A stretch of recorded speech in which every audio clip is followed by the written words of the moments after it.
Cette première édition de la journée managériale du régulateur est une initiative des 22 auditeurs de la 14e promotion du Master 2 Régulation des projets d'infrastructure RECPI de l'UFR des sciences économiques et de gestion d'Abidjan.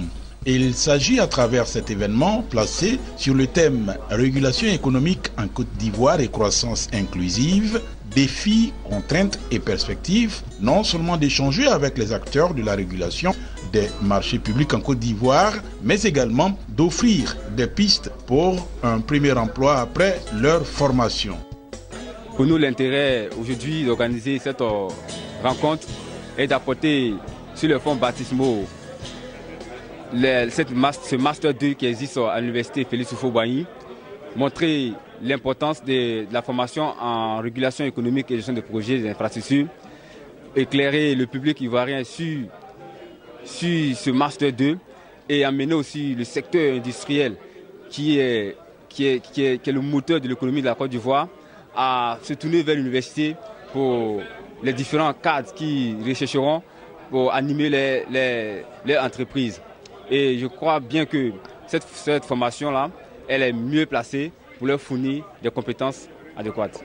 Au nom du président de l'université Félix Houphouët-Boigny, le professeur Balozier, directeur de l'UFR-SEG, a relevé l'intérêt de la mise en place de structures de régulation suite à la création dans les années 98-2000 du Master 2 par les éminents professeurs que sont Mathieu Melleux à Kingbo avec l'appui du prix Nobel, le professeur Lafont.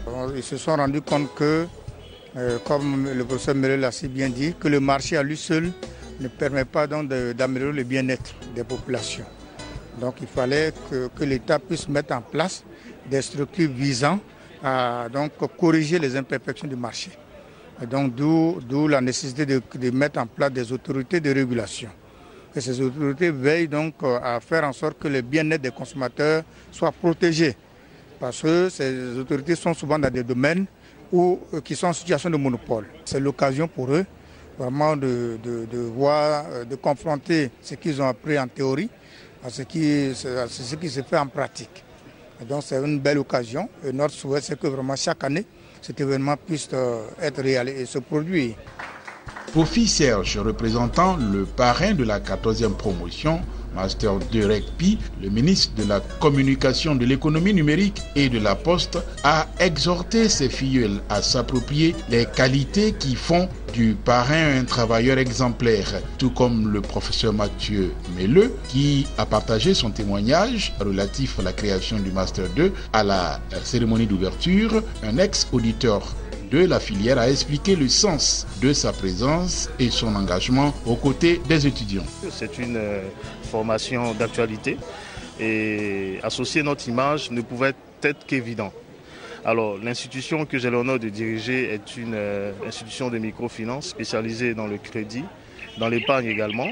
Et nous avons voulu aujourd'hui être présents parce que, voyez-vous, au cœur de notre stratégie, nous avons basé des produits adaptés à une clientèle, mais également nous avons au sein de notre institution une équipe de jeunes. Un panel sur les enjeux économiques de la régulation aura permis aux uns et aux autres d'échanger véritablement au cours de cette journée managériale du régulateur initié par les auditeurs de Master 2 RECPI.